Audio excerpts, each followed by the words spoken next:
बहुत important topic पे बात कर रहा हूँ जो कि आपकी प्री मेच्योर इजैकुलेशन है, जिसे सूरत अंजाल टालना कहा जाता है और जल्दी फारिग हो जाना कहा जाता है। और इसकी वजह से साइकोलॉजिकली मर्दों में बहुत प्रॉब्लम होती है और ये यूरोलॉजी के अंदर और किताबों के अंदर बहुत कुछ इसके बारे में लिखा हुआ है। और ये अगर देखा जाए जिनसी मसाइल के अंदर सबसे ज्यादा मर्दों में कॉमन प्रॉब्लम क्या है तो वो 30% प्री मेच्योर इजैकुलेशन है।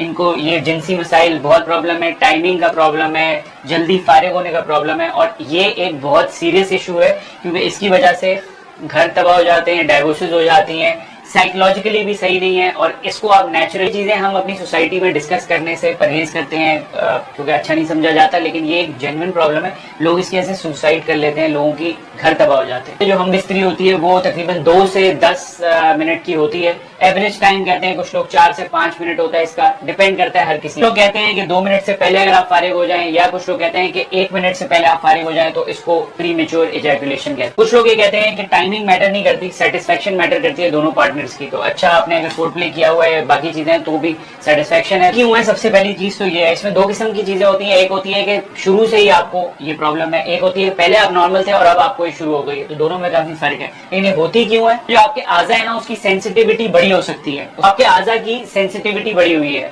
दूसरी चीज ये हो सकती है आप बहुत ही ज्यादा ओवर एक्साइटेड हो रहे हैं जिसकी वजह से आप जल्दी आपका अखराज हो रहा है। इसका स्टडीज ने ये बताया है कि एक दिमाग के अंदर केमिकल होता है सेरोटोनिन, अगर उसकी कमी हो तो भी आपको ये जल्दी फारिग होने की प्री मेच्योर इजैकुलेशन हो। कुछ लोगों में ये देखा गया कि जिस्म उनका ये सीख लेता है चीज के शायद मैंने इतनी देर में ही फारिग होना है, और उसमें होता ही है कि एक माइंड सेट हो जाए 3 मिनट में, वो 3 मिनट में ही फारिग हो रहे होते हैं क्योंकि ब्रेन और पैटर्न ऐसा उनका बन जाता है। इसी में ये जो एबनॉर्मल पैटर्न है इसको नॉर्मल पैटर्न में भी आप कन्वर्ट कर सकते हैं। मेहनत आपको इसका ट्रीटमेंट बताता हूँ कि क्या क्या ट्रीटमेंट ऑप्शंस हैं। चीज ये है कि अकेले प्रॉब्लम सॉल्व नहीं हो सकता, इसमें कपल्स मर्द और औरत दोनों को मिल के सॉल्व करने की जरूरत है। अक्सर लोग एम्बेरस फील करते हैं, बुरा फील करते हैं, इसलिए वो ये नहीं करते, लेकिन हम ये एडवाइस करते हैं कि कपल ने मिल के ट्रीट करना है इस बीमारी को।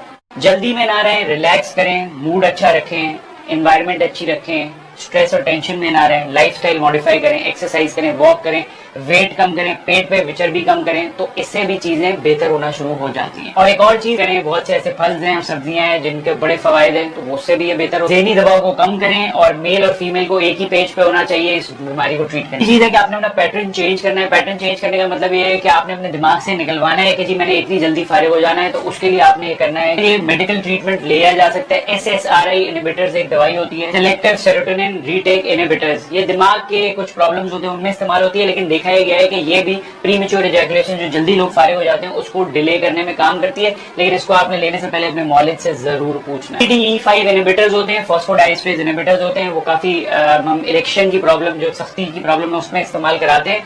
लेकिन ये जो है लो डोज में अगर आप लें तो ये आपकी प्री मेच्योर इजैकुलेशन जल्दी फारिग होने की प्रॉब्लम को भी सॉल्व करते हैं। कुछ स्प्रेज होते हैं, कुछ जेल्स होते हैं, वो आप अपने आजा पे लगाते हैं, तो उससे ये होता है कि आपकी जो है जो आजा है वो नम हो जाता है, उसकी जो नर्व एंडिंग्स है ना वो सुन हो जाती है, तो एक्साइटमेंट नहीं होती किसी भी चीज की और आपकी टाइमिंग बढ़ जाती है। एक्सरसाइजेज होती हैं जिन्हें बोलते हैं कीगल एक्सरसाइजेज, वो बहुत अच्छी हैं। पेल्विक फ्लोर मसल की एक्सरसाइजेज हैं, आप अपने कूलों को सख्त करें फिर छोड़ दें, फिर सख्त करें फिर छोड़ दें, फिर एक्सरसाइजेज और बहुत सी हैं वो आप करें, तो इससे आपके पेल्विक फ्लोर के जो मसल्स हैं वो स्ट्रांग होते हैं और आप जो है ये कंट्रोल कर लेते हैं अपनी इजैकुलेशन के ऊपर। की जो यूरोलॉजी की किताबों में बताई गई है वो है start and stop technique. Start और स्टॉप टेक्निक में ये है कि शुरू करें और जैसे ही आप पीक पे पहुंचने लगे आप बिल्कुल रोक दें अपने आप को और उसके बाद अपने आजा को बैठने दें, फिर उसके बाद फिर आजा को सख्त करें और फिर करें आप तो और फिर बैठ दें। ये एक्सरसाइज है एक किस्म की और इसके अंदर टेम्परमेंट की जरूरत है। आपके जो आपका पार्टनर है उसको भी आपके साथ कोऑपरेट करने की जरूरत है और आहिस्ता आहिस्ता आपकी बॉडी टेम हो जाती है इस चीज के लिए। लेकिन मैंने आपको स्टार्ट एंड स्टॉप टेक्निक बताई है। एक और यूरोलॉजी की किताबों में और लिटरेचर में भी चीज है, विंस्टर एंड जॉनसन टेक्निक होती है, स्क्वीज टेक्निक कहते हैं। स्क्वीज टेक्निक में है कि आप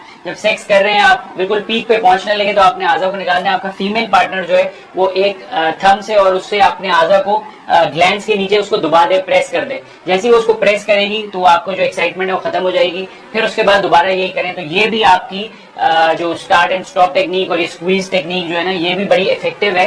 ये 1-2 दफा नहीं, ये एक्सरसाइज है, ये उसी तरह इस तरह बॉडी बिल्डिंग करते हैं और आप करते रहें ये एक्सरसाइज तो आपको जो है कंट्रोल आ जाएगा अपनी प्री मेच्योर इजैकुलेशन पे। ये चीजें सुनने में थोड़ी अजीब सी लगती हैं और मेहनत कश भी लगती हैं, लेकिन इससे लोगों ने बहुत इफेक्टिव अपने इन सारे प्रॉब्लम्स को सॉल्व किया है और ये यूरोलॉजी में और लिटरेचर में भी लिखी हुई है। मैंने वीडियो में शुरू में बताया था कि इसमें कपल ने मिल के एक पेज पे रह के करना है, और ये चीजें आप करते रहेंगे तो आप इसको कूप अप कर लेंगे। एम्बेरस ना हो, आप कोशिश में लगे रहें, करते रहें। और अगर आप एम्बेरस होंगे और छोड़ देंगे तो और ज्यादा फ्रस्ट्रेशन बढ़ेगी, और ज्यादा प्रॉब्लम बढ़ेगी और चीजें सही नहीं होंगी। तो इसलिए ये आपके फीमेल पार्टनर्स के भी और आपको भी ये मैसेज है कि सब्र करें, ये प्रॉब्लम इंशाल्लाह सॉल्व हो जाएगी, लेकिन आपको इसके लिए एक्सरसाइज और ये सारी चीजें करनी है। मैंने आपको सुपरफिशियली एक बहुत इंपॉर्टेंट बीमारी प्रीमेच्योर एजैकुलेशन, जल्दी फारिग होना, प्रदाना टाइमिंग बढ़ाने की टेक्निक्स आपको बताई है, क्योंकि इसकी वजह से मैंने देखा है कि बहुत से लोग प्रॉब्लम में 30% एक बड़ा नंबर है, 100 में से 30 मर्दों को ये प्रॉब्लम है और इसके वजह से घर तबाह हो जाते हैं, डाइवोर्सेज हो जाती हैं। इसलिए इस टॉपिक पे मैंने वीडियो बनाई है। बहुत से लोग इतराज करते हैं कि आप ये कैसे टॉपिक पे वीडियो बना रहे हैं, ये रॉलॉजी की किताबों में लिखा हुआ है, लिटरेचर में लिखा हुआ है, और हम लोग इस चीज पे बात करने से डरते हैं। और आप कोई भी एक वीडियो लगाएं और कुछ करें तो लोग इतने कमेंट्स करते हैं, आपको पता चलता है कितनी इंपॉर्टेंट है, और उनकी जब आप स्टोरी सुनते हैं तो आपको बहुत अफसोस होता है कि क्यों हम ये इन्फॉर्मेशन लोगों तक नहीं पहुंचा पाते अच्छे तरीके से कि आप ये इस बीमारी को कूप अप कर सकते हैं।